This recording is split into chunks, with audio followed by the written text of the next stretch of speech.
kuna moto utaenda kutokea. This morning, investigators are looking into this frightening scene. Roho Mungu alinichukua wiki kadhaa zilizopita. Nikaona ni kama vile kuna utepe wa askari, utepe ule wa polisi, utepe wa kuzuia watu wasiingie. Na nikawa nimeangalia vizuri sana. Nikaona moto mkubwa sana.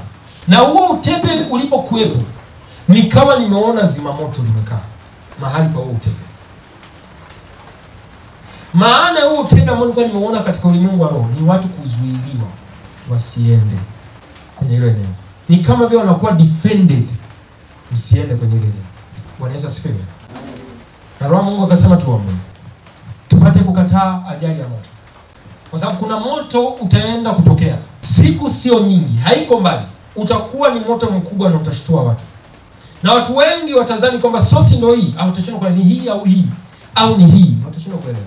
Lakini kila neno la kinabii linapotoka, huwa tunayo nafasi ya kubadilisha matokeo. Aidha kupunguza kabisa matokeo au kutoa madhara kabisa. Aidha tukazuia maisha ya watu wasife. Tunaweza pia katika maombi yetu kuzuia vitu vya watu visiangamie, visiteketee vingi. Kuna moto utaenda kutokea. Siku sio nyingi, haiko mbali. Siku sio nyingi, haiko mbali. One day later.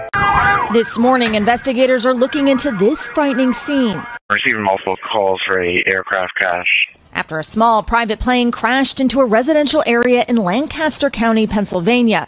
Remarkably, all 5 people on board survived. According to air traffic control, someone on the plane reported an open door on the aircraft shortly after takeoff and requested permission to return to Lancaster Airport. Lancaster Tower, Bonanza 347 Mike has an open door. We need to return for landing. Mike, pull up. Rescue 1, Lancaster Tower. The aircraft is down out just behind the terminal. Images of the crash show the tail of the plane in a parking lot, while the rest of the aircraft was engulfed in flames. The fire on the ground damaged multiple vehicles before rushing to help. The fire was so hot. I was covering my face and the smoke was so thick. And at that point, cars were on fire and they were popping and exploding. According to fire officials, all 5 passengers remain this morning in the hospital. 3 are being treated at a local burn center. The NTSB says it is aware of the situation and will be releasing information soon. Nikaona ni kama vile kuna utepe wa askari, utepe ule wa polisi, utepe wa kuzuia watu wasiingie.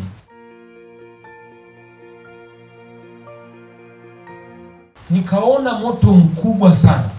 The fire on the ground damaged multiple vehicles. Na huo utepe ulipokuwepo, nikawa nimeona zimamoto limekaa mahali pa huo utepe. Nikawa nimeona zimamoto limekaa. Kila neno la kinabii linapotoka, huwa tunayo nafasi. Aidha tukazuia maisha ya watu wasife.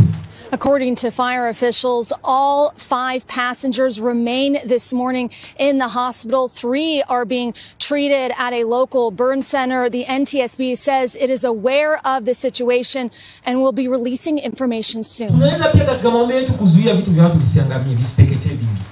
The fire on the ground damaged multiple vehicles.